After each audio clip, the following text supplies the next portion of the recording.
تو مزید 7 سال میری بکریوں کی دیکھ بھال کرنی ہوگی۔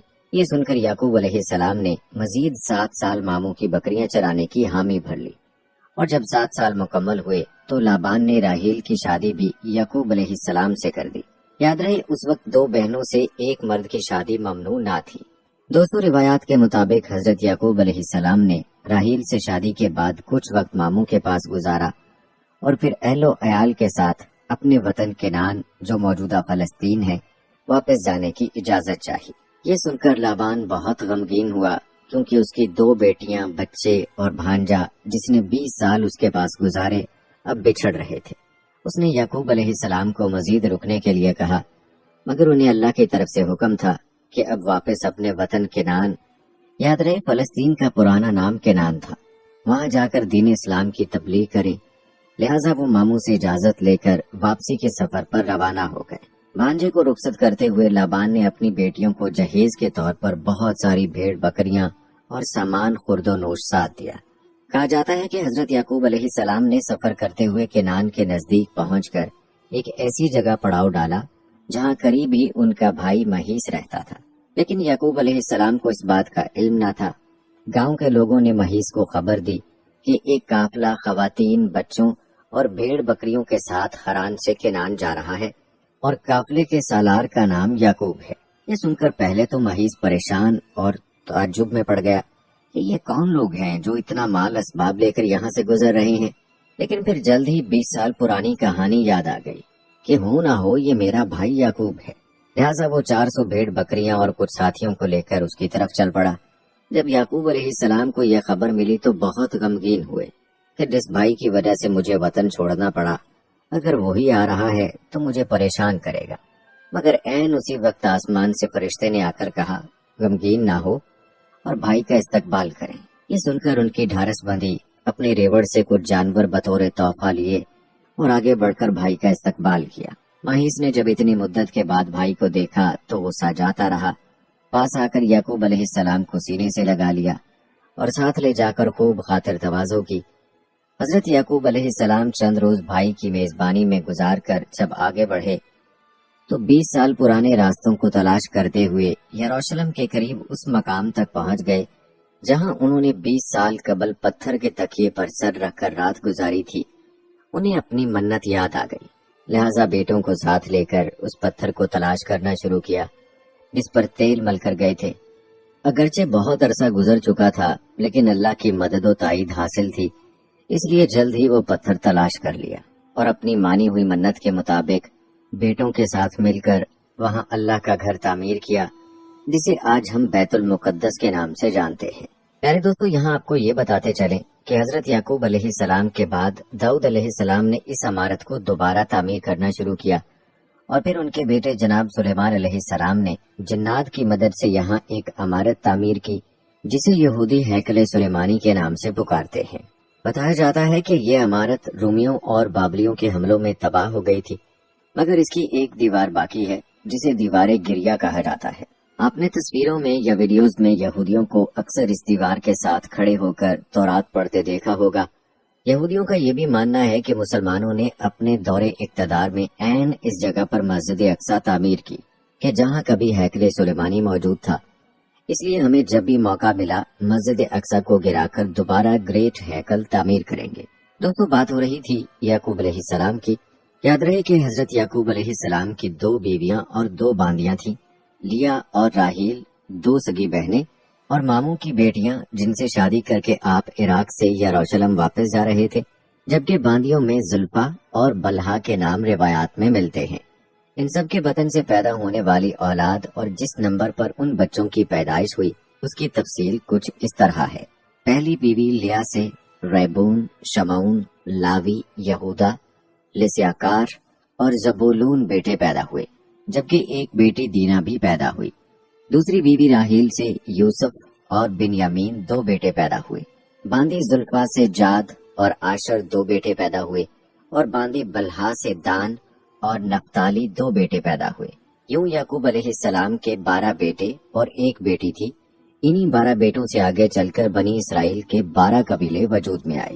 یاد رہے کہ بنی اسرائیل سے مراد اسرائیل کی اولاد ہے،